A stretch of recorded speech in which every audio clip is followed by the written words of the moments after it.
The golden stories में आपका स्वागत है। आइए सुनते हैं मुंशी प्रेमचंद का लिखा उपन्यास गोदान, भाग 21।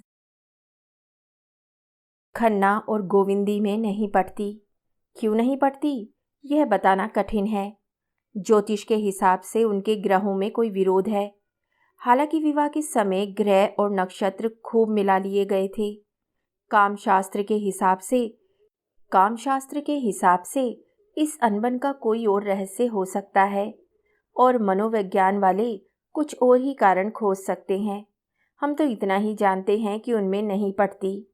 खन्ना धनवान है, रसिक है, मिलनसार है, रूपवान है, अच्छे खासे पढ़े लिखे हैं और नगर के विशिष्ट पुरुषों में है। गोविंदी अप्सरा ना हो पर रूपवती अवश्य है। गेहुआ रंग, लज्जाशील आंखें जो कई बार सामने उठकर फिर झुक जाती हैं।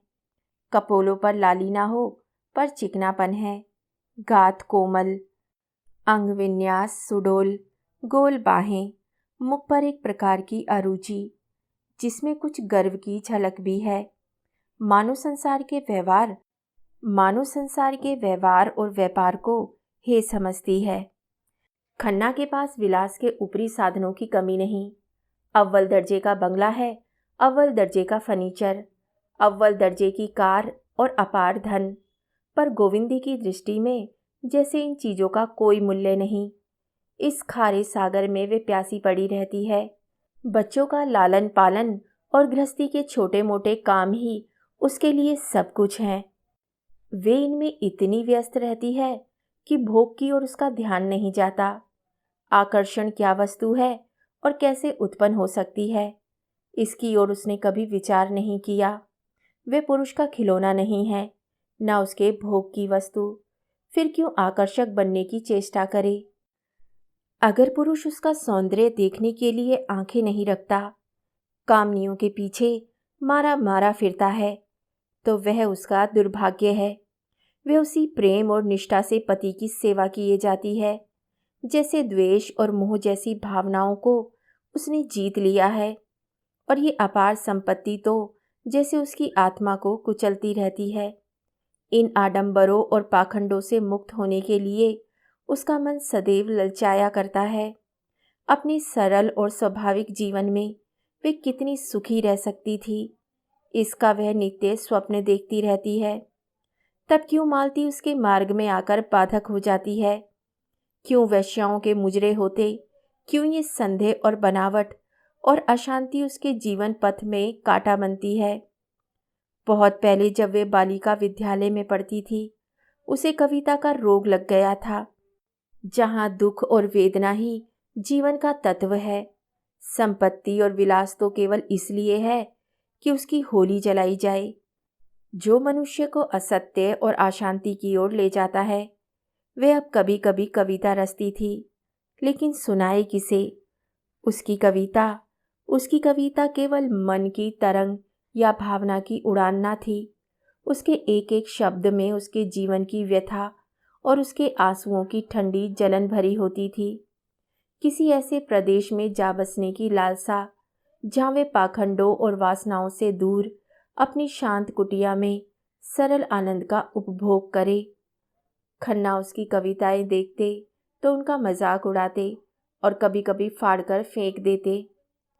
और संपत्ति की यह दीवार दिन दिन ऊंची होती जाती थी और दंपत्ति को एक दूसरे से दूर और पृथक करती जाती थी। खन्ना अपने ग्राहकों के साथ जितना ही मीठा और नम्र था, घर में उतना ही कटु और उदंड। अक्सर क्रोध में गोविंदी को अपशब्द कह बैठता। शिष्टता उसके लिए दुनिया को ठगने का एक साधन थी, मन का संस्कार नहीं। ऐसे अवसरों पर गोविंदी अपने एकांत कमरे में जा बैठती और रात की रात रोया करती और खन्ना दीवान खाने में मुजरे सुनता या क्लब में जाकर शराबें उड़ाता। लेकिन ये सब कुछ होने पर भी खन्ना उसके सर्वस्व थे। वे दलित और अपमानित होकर भी खन्ना की लौंडी थी। उनसे लड़ेगी, रोएगी, पर रहेगी उन्हीं की। उनसे पृथक जीवन की वे कल्पना ही ना कर सकती थी। आज मिस्टर खन्ना किसी बुरे आदमी का मुंह देखकर उठे थे। सवेरे ही पत्र खोला तो उनके कई स्टॉकों का दर गिर गया था, जिसमें उन्हें कई हजार की हानि होती। शक्कर मिल के मजदूरों ने हड़ताल कर दी थी और दंगा फसाद करने पर आमादा थे। नफ़े की आशा से चांदी खरीदी थी, मगर उसका दर आज और भी ज़्यादा गिर गया। राय साहब से जो सौदा हो रहा था और जिसमें उन्हें खासे नफ़े की आशा थी, वे कुछ दिनों के लिए टलता हुआ जान पड़ता था। फिर रात को बहुत पी जाने के कारण इस वक्त सिर भारी था और देह टूट रही थी। इधर शोफर ने कार के इंजन में कुछ खराबी पैदा हो जाने की बात कही और लाहौर में उनके बैंक पर एक दीवानी मुकदमा दायर हो जाने का समाचार भी मिला। बैठे मन में झुंझला रहे थे कि उसी वक्त गोविंदी ने आकर कहा, सुनो, भीष्म का ज्वर आज भी नहीं उतरा, किसी डॉक्टर को बुला दो। भीष्म उनका सबसे छोटा पुत्र था और जन्म से ही दुर्बल होने के कारण उसे रोज एक ना एक शिकायत बनी रहती। आज खांसी है तो कल बुखार, कभी पसली चल रही है, कभी हरे पीले दस्त आ रहे हैं। 10 महीने का हो गया था, पर लगता था 5-6 महीने का। खन्ना की धारणा हो गई थी कि ये लड़का बचेगा नहीं, इसलिए उसकी ओर से उदासीन रहते, पर गोविंदी इसी कारण उसे और सब बच्चों से ज़्यादा चाहती थी। खन्ना ने पिता के स्नेह का भाव दिखाते हुए कहा, बच्चों को दवाओं का आदी बना देना ठीक नहीं, और तुम्हें दवा पिलाने का मरज है। जरा कुछ हुआ और डॉक्टर बुलाओ। एक रोज और देखो, आज तीसरा ही दिन तो है, शायद आज आप उतर जाए। गोविंदी ने आग्रह किया। 3 दिन से नहीं उतरा, घरेलू दवाएं करके हार गई। खन्ना ने पूछा, अच्छी बात है, बुला देता हूँ। किसे बुलाऊं? बुला लो डॉक्टर नाग को। अच्छी बात है, उन्हीं को बुलाता हूँ, मगर यह समझ ले कि उनके नाम हो जाने से ही कोई अच्छा डॉक्टर नहीं हो जाता। नाग फीस चाहे जितनी ले ले, उनकी दवा से किसी को अच्छा होते नहीं देखा। वह तो मरीजों को स्वर्ग भेजने के लिए मशहूर हैं। तो जिसे चाहो बुला लो, मैंने तो नाग को इसलिए कहा था कि वे कई बार आ चुके हैं। मिस मालती को क्यों ना बुला लूं? फीस भी कम है और बच्चों का हाल लेडी डॉक्टर जैसा समझेगी, कोई मर्द डॉक्टर नहीं समझ सकता। गोविंदी ने जलकर कहा, मैं मिस मालती को डॉक्टर नहीं समझती।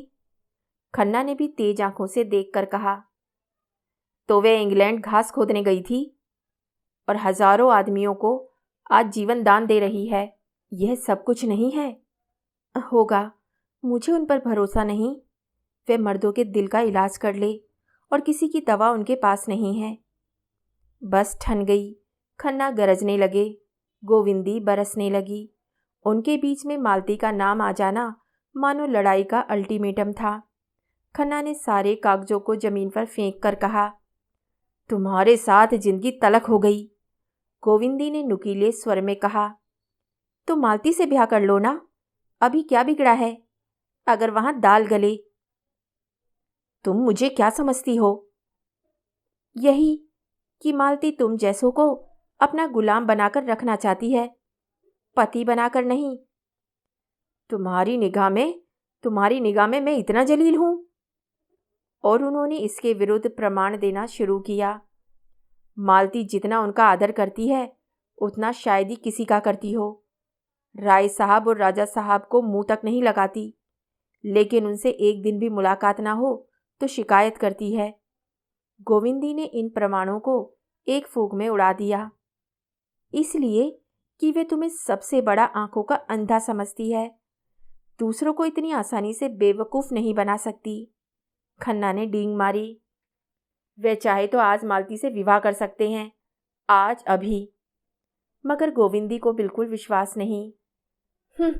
तुम 7 जन्म नाक रगड़ो तो भी वे तुमसे विवाह ना करेगी। तुम उसके एक टट्टू हो, तुम्हें घास खिलाएगी, कभी कभी तुम्हारा मुंह सहलाएगी, तुम्हारे पुट्ठों पर हाथ फेरेगी, लेकिन इसलिए कि तुम्हारे ऊपर सवारी गाठे। तुम्हारे जैसे 1000 बुद्धू उसकी जेब में है। गोविंदी आज बहुत बड़ी जाती थी। मालूम होता है आज वे उनसे लड़ने पर तैयार होकर आई है। डॉक्टर के बुलाने का तो केवल बहाना था। खन्ना अपनी योग्यता और दक्षता और पुरुषत्व पर इतना बड़ा आक्षेप कैसे सह सकते थे? तुम्हारे ख्याल में मैं बुद्धू और मूर्ख हूं? तो ये हजारों क्यों मेरे द्वार पर नाक रगड़ते हैं? कौन राजा या तालुकेदार है जो मुझे दंडवत नहीं करता? सैकड़ों को उल्लू बनाकर छोड़ दिया। यही तो मालती की विशेषता है कि जो औरों को सीधे उस तरह से मूड़ता है, उसे वे उल्टे छुरे से मूड़ती है। तुम मालती की जितनी चाहे बुराई करो, तुम उसकी पांव की धूल भी नहीं हो। पर मेरी दृष्टि में यह वेश्याओं से भी गई बीती है, क्योंकि वे पर्दे की आड़ से शिकार खेलती हैं। दोनों ने अपने अपने अग्निबाण छोड़ दिए। खन्ना ने गोविंदी को चाहे दूसरी कठोर से कठोर बात कही होती, उसे इतनी बुरी न लगती, पर मालती से उसकी ये घृणित तुलना उसकी सहिष्णुता के लिए भी असह्य थी। गोविंदी ने भी खन्ना को चाहे जो कुछ कहा होता, वे इतने गर्म न होते, लेकिन मालती का यह अपमान वे नहीं सह सकते। दोनों एक दूसरे के कोमल स्थलों से परिचित थे। दोनों के निशाने ठीक बैठे और दोनों तिलमिला उठे। खन्ना की आंखें लाल हो गई, गोविंदी का मुंह लाल हो गया। खन्ना आवेश में उठे और उसके दोनों कान पकड़कर जोर से ऐंठे और 3 तमाचे लगा दिए। गोविंदी रोती हुई अंदर चली गई। जरा देर में डॉक्टर नाग आए और सिविल सर्जन मिस्टर टार्ड आए और भिषगाचार्य नीलकंठ शास्त्री आए, पर गोविंदी बच्चे को लिए अपने कमरे में बैठी रही। किसने क्या कहा, क्या तकशीश की, उसे कुछ मालूम नहीं। जिस विपत्ति की कल्पना वे कर रही थी, वे आज उसके सिर पर आ गई। खन्ना ने आज जैसे उससे नाता तोड़ लिया, जैसे उसे घर से खदेड़ कर द्वार बंद कर लिया। जो रूप का बाजार लगाकर बैठती है, जिसकी परछाई भी वे अपने ऊपर पड़ने नहीं देना चाहती, वे उस पर परोक्ष रूप से शासन करे, यह ना होगा।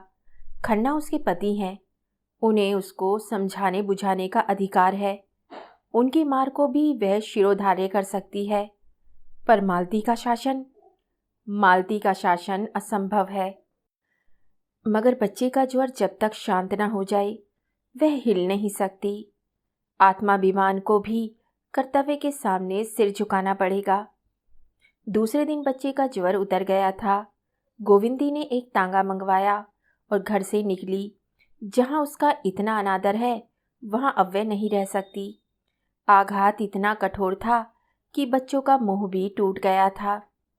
उनके प्रति उसका जो धर्म था, उसे वे पूरा कर चुकी है। शेष जो कुछ है, वे खन्ना का धर्म है। हाँ, गोद के बालक को वे किसी तरह नहीं छोड़ सकती। वे उसकी जान के साथ है और इस घर से वे केवल अपने प्राण लेकर निकलेगी। और कोई चीज उसकी नहीं है। इन्हें ये दावा है कि वे उसका पालन करते हैं। गोविंदी दिखा देगी कि वे उनके आश्रय से निकलकर भी जिंदा रह सकती है। तीनों बच्चे उस समय खेलने गए थे। गोविंदी का मन हुआ एक बार उन्हें प्यार कर ले, मगर वे कहीं भागी तो नहीं जाती। बच्चों का उससे प्रेम होगा तो उसके पास आएंगे, उसके घर में खेलेंगे। वह जब जरूरत समझेगी खुद बच्चों को देखाया करेगी। केवल खन्ना का आश्रय नहीं लेना चाहती। सांझ हो गई थी। पार्क में रौनक थी। लोग हरी घास पर लेटे हवा का आनंद लूट रहे थे। गोविंदी हजरतगंज होती हुई चिड़ियाघर की तरफ मुड़ी ही थी कि कार में मालती और खन्ना सामने से आते हुए दिखाई दिए। उसे मालूम हुआ खन्ना ने उसकी तरफ इशारा करके कुछ कहा और मालती मुस्कुराई। नहीं, शायद ये उसका भ्रम हो। खन्ना मालती से उसकी निंदा ना करेंगे। मगर कितनी बेशर्म है। सुना है इसकी अच्छी प्रैक्टिस है, घर की भी संपन्न है, फिर भी यूं अपने को बेचती फिरती है। ना जाने क्यों ब्याह नहीं कर लेती, लेकिन उससे ब्याह करेगा ही कौन? नहीं, यह बात नहीं। पुरुषों में भी ऐसे बहुत हो गए हैं जो उसे पाकर अपने को धन्य मानेंगे। लेकिन मालती खुद तो किसी को पसंद करे, और ब्याह में कौन सा सुख रखा हुआ है। बहुत अच्छा करती है जो ब्याह नहीं करती। अभी सब उसके गुलाम है, तब वे एक की लोंडी होकर रह जाएगी। बहुत अच्छा कर रही है।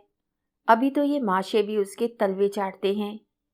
कहीं इनसे ब्याह कर ले तो उस पर शासन करने लगे। मगर इनसे वे क्यों ब्याह करेगी? और समाज में 2-4 ऐसी स्त्रियां बनी रहें तो अच्छा, पुरुषों के कान तो गर्म करती रहें। आज गोविंदी के मन में मालती के प्रति बड़ी सहानुभूति उत्पन्न हुई। वे मालती पर आक्षेप करके उसके साथ अन्याय कर रही थी। क्या मेरी दशा को देखकर उसकी आंखें ना खुलती होंगी? विवाहित जीवन की दुर्दशा देखकर अगर वे इस जाल में नहीं फंसती तो क्या बुरा करती है। चिड़ियाघर में चारों तरफ सन्नाटा छाया हुआ था। गोविंदी ने तांगा रोक दिया और बच्चे को लिए हरी धूप की तरफ चली, मगर 2 ही 3 कदम चली थी कि चप्पल पानी में डूब गए। तभी थोड़ी देर पहले लॉन सींचा गया था और घास के नीचे पानी बह रहा था। उस उतावली में उसने पीछे ना फिरकर 1 कदम और आगे रखा तो पांव कीचड़ में सन गए। उसने पांव की ओर देखा। अब यहाँ पांव धोने के लिए पानी कहाँ से मिलेगा? उसकी सारी मनोव्यथा लुप्त हो गई। पांव धोकर साफ करने की नई चिंता शुरू हुई। उसकी विचारधारा रुक गई। जब तक पांव ना साफ हो जाए वे कुछ नहीं सोच सकती। सहसा उसे एक लंबा पाइप घास में छिपा नजर आया जिसमें से पानी बह रहा था। उसने जाकर पांव धोए, चप्पल धोए, हाथ मुंह धोया, थोड़ा सा पानी चुल्लू में लेकर पिया और पाइप के उस पार सूखी जमीन पर जा बैठी। उदासी में मौत की याद तुरंत आ जाती है। कहीं वे बैठे बैठे मर जाए तो क्या हो। तांगे वाला तुरंत जाकर खन्ना को खबर देगा। खन्ना सुनते ही खिल उठेंगे, लेकिन दुनिया को दिखाने के लिए आंखों पर रुमाल रख लेंगे। बच्चों के लिए खिलौने और तमाशे माँ से प्यारे हैं। ये है उसका जीवन, जिसके लिए कोई 4 बूंद आंसू बहाने वाला भी नहीं। तब उसे वह दिन याद आया जब उसकी सांस जीती थी और खन्ना उड़नछू ना हुए थे। तब सांस का बात बात पर बिगड़ना बुरा लगता था। आज उसे सांस के उस क्रोध में स्नेह का रस घुला जान पड़ रहा था। तब वे सांस से रूठ जाती और सांस उसे दुलार कर मनाती। आज वे महीनों रूठी पड़ी रहे, किसे परवाह है। एकाएक उसका मन उड़कर माता के चरणों में जा पहुंचा।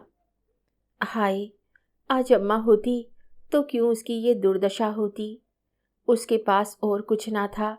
स्नेह भरी गोद तो थी, प्रेम भरा आंचल तो था जिसमें मुंह डालकर वे रो लेती। लेकिन नहीं, वे रोएगी नहीं। उस देवी को स्वर्ग में दुखी न बनाएगी। मेरे लिए वे जो कुछ ज़्यादा से ज़्यादा कर सकती थी वह कर गई। मेरे कर्मों की सातिन होना तो उनके वश की बात ना थी। और वे क्यों रोए? वे अब किसी के अधीन नहीं है। वे अपने गुजर भर को कमा सकती है। वे कल ही गांधी आश्रम से चीज़ें लाकर बेचना शुरू कर देगी। शर्म किस बात की? यही तो होगा, लोग उंगली दिखाकर कहेंगे वह जा रही है खन्ना की बीवी। लेकिन इस शहर में रहूं क्यों? किसी दूसरे शहर में क्यों ना चली जाऊं, जहां मुझे कोई जानता ही ना हो। 10-20 रुपए कमा लेना ऐसा क्या मुश्किल है? अपने पसीने की कमाई तो खाऊंगी, फिर तो कोई मुझ पर रोब न जमाएगा। यह महाशय इसीलिए तो इतना मिजाज करते हैं कि वह मेरा पालन करते हैं। मैं अब खुद अपना पालन करूंगी। सहसा उसने मेहता को अपनी तरफ आते देखा। उसे उलझन हुई। इस वक्त वे संपूर्ण एकांत चाहती थी। किसी से बोलने की इच्छा न थी। मगर यहाँ भी एक महाशय आ ही गए। उस पर बच्चा भी रोने लगा। मेहता ने समीप आकर विस्मय के साथ पूछा, आप इस वक्त यहाँ कैसे आ गईं? गोविंदी ने बालक को चुप कराते हुए कहा। उसी तरह जैसे आप आ गए, मेहता ने मुस्कुराकर कहा। मेरी बात ना चलाइए। धोबी का कुत्ता, ना घर का ना घाट का। लाइए मैं बच्चे को चुप करा दूं। आपने ये कला कब सीखी? अभ्यास करना चाहता हूँ, इसकी परीक्षा जो होगी। अच्छा, परीक्षा के दिन करीब आ गए। यह तो मेरी तैयारी पर है। जब तैयार हो जाऊंगा बैठ जाऊंगा। छोटी छोटी उपाधियों के लिए हम पढ़ पढ़कर आंखें फोड़ लिया करते हैं। यह तो जीवन व्यापार की परीक्षा है। अच्छी बात है, मैं भी देखूंगी आप किस ग्रेड में पास होते हैं। ये कहते हुए उसने बच्चे को उनकी गोद में दे दिया। उन्होंने बच्चे को कई बार उछाला तो वे चुप हो गया।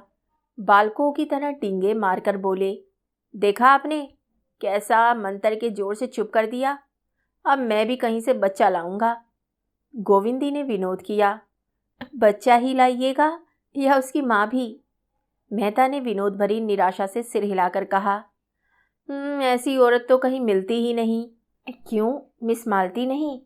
सुंदरी, शिक्षित, गुणवती, मनोहारिणी, और आप क्या चाहते हैं? मिस मालती में वह एक बात भी नहीं जो मैं अपनी स्त्री में देखना चाहता हूँ। गोविंदी ने इस कुत्सा का आनंद लेते हुए कहा, उसमें क्या बुराई है, सुनूं? अजीब भौरे तो उन्हें हमेशा घेरे रहते हैं। मैंने सुना है आजकल पुरुषों को ऐसी ही औरतें पसंद आती हैं। मेहता ने बच्चे के हाथ से अपनी मूंछों की रक्षा करते हुए कहा, मेरी स्त्री कुछ और ही ढंग की होगी। वह ऐसी होगी जिसकी मैं पूजा कर सकूंगा। गोविंदी अपनी हंसी को न रोक सकी। तो आप स्त्री नहीं, कोई प्रतिमा चाहते हैं? स्त्री तो ऐसी शायद ही कहीं मिले। जी नहीं, ऐसी एक देवी इसी शहर में है। सच? मैं भी उसके दर्शन करती तो उसी तरह बनने की चेष्टा करती। अजी, आप उसे खूब जानती हैं। एक लखपति की स्त्री है, पर विलास को तुच्छ समझती है, जो उपेक्षा और अनादर सहकर भी अपने कर्तव्य से विचलित नहीं होती, जो मातृत्व की वेदी पर अपने को बलिदान करती है, जिसके लिए त्याग ही सबसे बड़ा अधिकार है, और जो इस योग्य है कि उसकी प्रतिमा बनाकर पूजा की जाए। गोविंदी के हृदय में आनंद का कंपन हुआ। समझकर भी ना समझने का अभिनय करती हुई बोली, ऐसी स्त्री की आप तारीफ करते हैं, मगर मेरी समझ में तो वे दया की पात्र है। वे आदर्श नारी है, और जो आदर्श नारी हो सकती है वही आदर्श पत्नी भी हो सकती है। मेहता ने आश्चर्य से कहा, आप उसका अपमान करती हैं। लेकिन वे आदर्श इस युग के लिए नहीं है। वे आदर्श सनातन हैं और अमर हैं। मनुष्य उसे विकृत करके अपना सर्वनाश कर रहा है। गोविंदी का अंतःकरण खिला जा रहा था। ऐसी फुरेरियां वहां कभी ना उठी थीं। जितने आदमियों से उसका परिचय था, उनमें मेहता का स्थान सबसे ऊंचा था। उनके मुख से ये प्रोत्साहन पाकर वे मतवाली हुई जा रही थी। उसी नशे में बोली, तो चलिए मुझे उनके दर्शन करा दीजिए। मेहता ने बालक के कपोलों में मुंह छिपाकर कहा, वह तो यहीं बैठी हुई है। कहाँ? मैं तो नहीं देख रही हूँ। उसी देवी से बोल रहा हूँ। गोविंदी ने जोर से कह कहा मारा, आपने मुझे बनाने की ठान ली है, क्यों? मेहता ने श्रद्धानत होकर कहा, देवी जी, आप मेरे साथ अन्याय कर रही हैं, और मुझसे ज़्यादा अपने साथ। संसार में ऐसे बहुत कम प्राणी हैं जिनके प्रति मेरे मन में श्रद्धा हो। उन्हीं में एक आप हैं। आपका धैर्य और त्याग, शील और प्रेम अनुपम है। मैं अपने जीवन में सबसे बड़े सुख की जो कल्पना कर सकता हूँ, वे आप जैसी किसी देवी के चरणों की सेवा है। जिस नारीत्व को मैं आदर्श समझता हूँ, आप उसकी सजीव प्रतिमा हैं। गोविंदी की आंखों से आनंद के आंसू निकल पड़े। इस श्रद्धा कवच को धारण करके वे किस विपत्ति का सामना ना करेगी। उसके रोम रोम में जैसे मृदु संगीत की ध्वनि निकल पड़ी। उसने अपने रमणीत्व का उल्लास मन में दबाकर कहा, आप दार्शनिक क्यों हुए मेहता जी? आपको तो कवि होना चाहिए था। मेहता सरलता से हंसकर बोले, आप क्या समझती हैं, बिना दार्शनिक हुए ही कोई कवि हो सकता है? दर्शन तो केवल बीच की मंजिल है। तो अभी आप कवित्व के रास्ते में हैं, लेकिन आप यह भी जानते हैं, कवि को संसार में कभी सुख नहीं मिलता। जिसे संसार दुख कहता है, वही कवि के लिए सुख है। धन और ऐश्वर्य, रूप, बल, विद्या और बुद्धि, ये विभूतियां संसार को चाहे कितना ही मोहित कर ले, कवि के लिए यहाँ जरा भी आकर्षण नहीं है।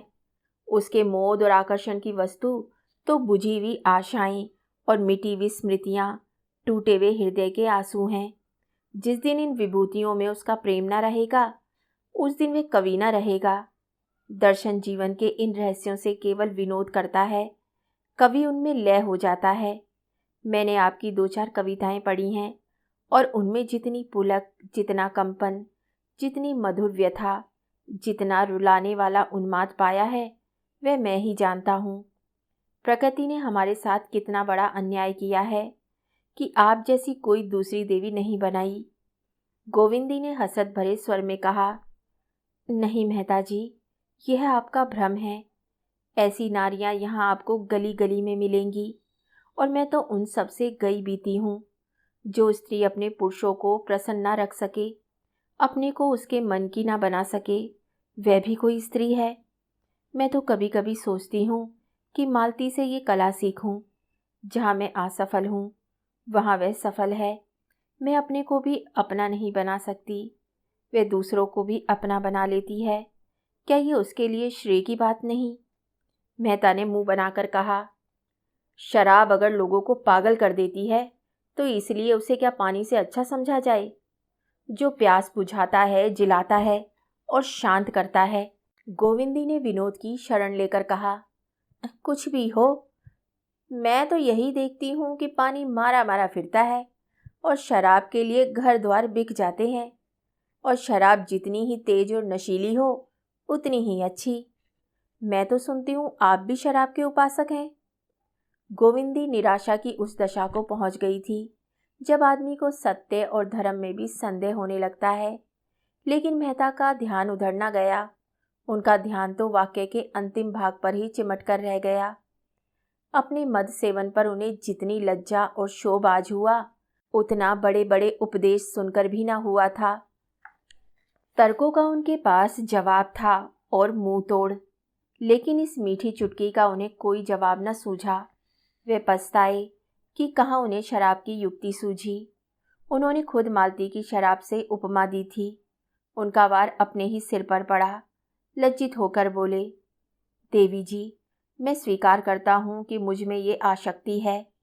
मैं अपने लिए उसकी जरूरत बतलाकर और उसके विचारोत्तेजक गुणों के प्रमाण देकर गुनाह का उजरना करूँगा, जो गुनाह से भी बदतर है। आज आपके सामने प्रतिज्ञा करता हूँ कि शराब की एक बूंद भी कंठ के नीचे न जाने दूंगा। गोविंदी ने सन्नाटे में आकर कहा, यह आपने क्या किया मेहता जी? मैं ईश्वर से कहती हूँ, मेरा यह आशय न था। मुझे इसका दुख है। नहीं, आपको प्रसन्न होना चाहिए कि आपने एक व्यक्ति का उद्धार कर दिया। मैंने आपका उद्धार कर दिया? मैं तो खुद अपने उद्धार की याचना करने जा रही हूँ। मुझसे धन्य भाग।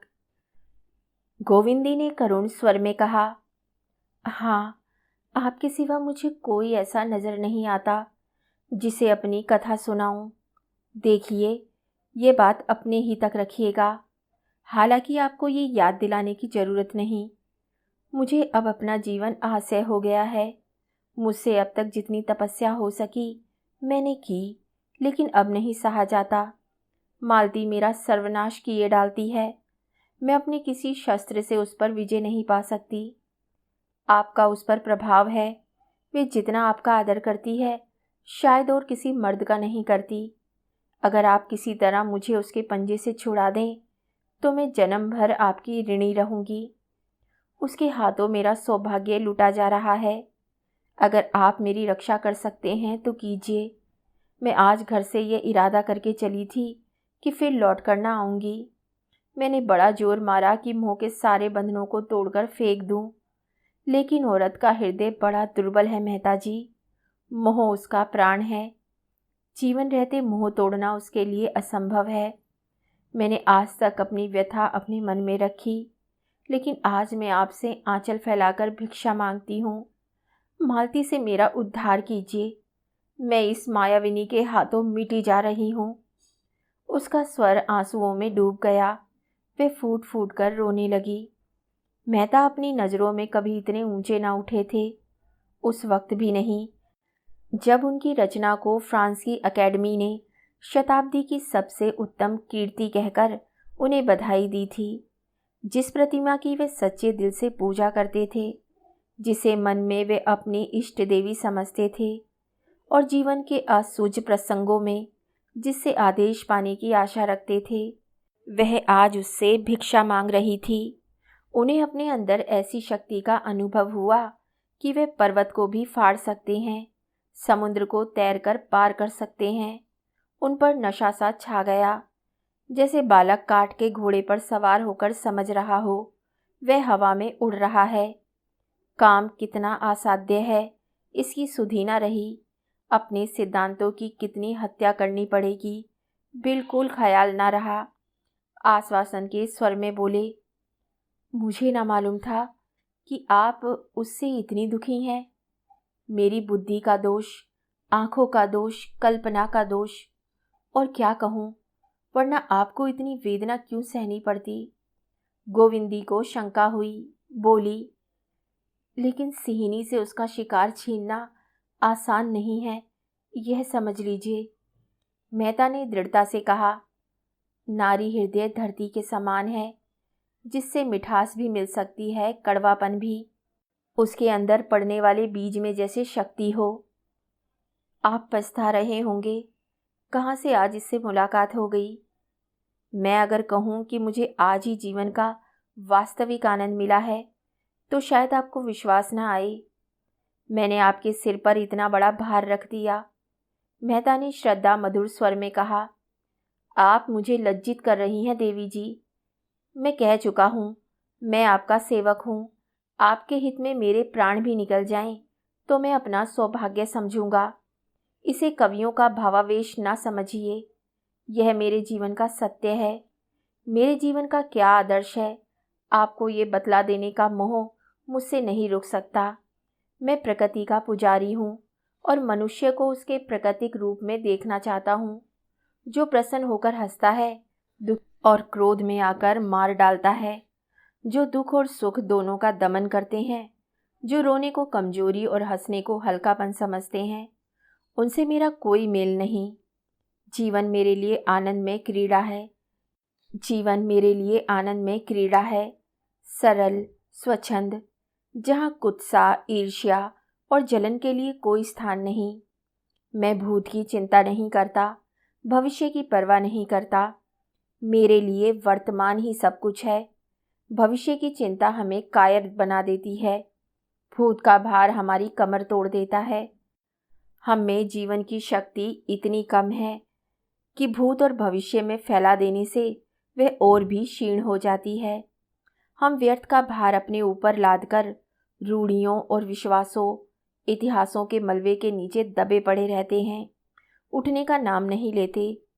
वह सामर्थ्य ही नहीं रही, जो शक्ति, जो स्फूर्ति मानव धर्म को पूरा करने में लगनी चाहिए थी। सहयोग में, भाईचारे में वह पुरानी अदावतों का बदला लेना और बाप दादों का ऋण चुकाने की भेंट हो जाती है। और जो ये ईश्वर और मोक्ष का चक्कर है, इस पर तो मुझे हंसी आती है। वे मोक्ष और उपासना अहंकार की पराकाष्ठा है, जो हमारी मानवता को नष्ट किए डालती है। जहाँ जीवन है, क्रीड़ा है, चहक है, प्रेम है, वही ईश्वर है। और जीवन को सुखी बनाना ही उपासना है और मोक्ष है। ज्ञानी कहता है, होठों पर मुस्कुराहट ना आए, आंखों में आंसू ना आए। मैं कहता हूँ, अगर तुम हंस नहीं सकते और रो नहीं सकते, तो तुम मनुष्य नहीं हो, पत्थर हो। वह ज्ञान जो मानवता को पीस डाले, ज्ञान नहीं है, कोहलू है। ओह, मगर क्षमा कीजिए, मैं तो एक पूरी स्पीच ही दे गया। अब देर हो रही है, चलिए मैं आपको पहुंचा दूं। बच्चा भी मेरी गोद में सो गया। गोविंदी ने कहा, मैं तो तांगा लाई हूँ, तांगे को यहीं से विदा कर देता हूँ। मेहता तांगे के पैसे चुकाकर लौटे तो गोविंदी ने कहा, लेकिन आप मुझे कहाँ ले जाएंगे? मेहता ने चौंक कर पूछा। क्यों? आपके घर पहुँचा दूंगा। वह मेरा घर नहीं है मेहता जी। और क्या मिस्टर खन्ना का घर है? यह भी क्या पूछने की बात है। अब वे घर मेरा नहीं रहा। जहाँ अपमान और धिक्कार मिले, उसे मैं अपना घर नहीं कह सकती, न समझ सकती हूँ। मेहता ने दर्द भरे स्वर में, जिसका एक एक अक्षर उनके अंतःकरण से निकल रहा था, कहा, नहीं देवी जी, वह घर आपका है और सदैव रहेगा। उस घर की आपने सृष्टि की है, उसके प्राणियों की सृष्टि की है, और प्राण जैसे देह का संचालन करता है। प्राण निकल जाए तो देह की क्या गति होगी? अगर बच्चों को मातृत्व नहीं मिला, माता का काम जीवन दान देना है। जिसके हाथों में इतनी अतुल शक्ति है, उसे इसकी क्या परवाह कि कौन उससे रूठता है, कौन बिगड़ता है। प्राण के बिना जैसे देह नहीं रह सकता, उसी तरह प्राण का भी देह ही सबसे उपयुक्त स्थान है। मैं आपको धर्म और त्याग का क्या उपदेश दूं? आप तो उसकी सजीवन प्रतिमा हैं। मैं तो यही कहूँगा कि गोविंदी ने अधीर होकर कहा, लेकिन मैं केवल माता ही तो नहीं हूँ, नारी भी तो हूँ।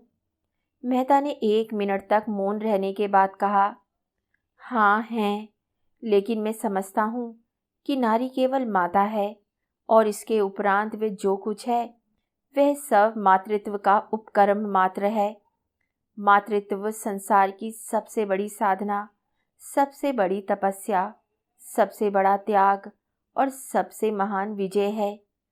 एक शब्द में उसे लय कहूँगा, जीवन का, व्यक्तित्व का और नारीत्व का भी। आप मिस्टर खन्ना के विषय में इतना ही समझ लें कि वे अपने होश में नहीं हैं। वे जो कुछ कहते या करते हैं वे उन्माद की दशा में करते हैं, मगर ये उन्माद शांत होने में बहुत दिन न लगेंगे और वे समय बहुत जल्द आएगा जब वे आपको अपनी इष्ट देवी समझेंगे। गोविंदी ने इसका कुछ जवाब न दिया। धीरे धीरे कार की ओर चली। मेहता ने बढ़कर कार का द्वार खोल दिया। गोविंदी अंदर जा बैठी। कार चली, मगर दोनों मौन थे। गोविंदी जब अपने द्वार पर पहुंचकर कार से उतरी तो बिजली के प्रकाश में मेहता ने देखा उसकी आंखें सजल हैं। बच्चे घर में से निकल आए और अम्मा अम्मा कहते हुए माता से लिपट गए। गोविंदी के मुख पर मातृत्व की उज्जवल गौरवमय ज्योति चमक उठी। उसने मेहता से कहा, इस कष्ट के लिए आपको बहुत धन्यवाद, और सिर नीचा कर लिया। आंसू की एक बूंद उसके कपोल पर आ गिरी थी। मेहता की आंखें भी सजल हो गई। इस ऐश्वर्य और विलास के बीच में भी यह नारी हृदय कितना दुखी है। आगे की कहानी सुनिए अगले भाग में। तब तक के लिए धन्यवाद।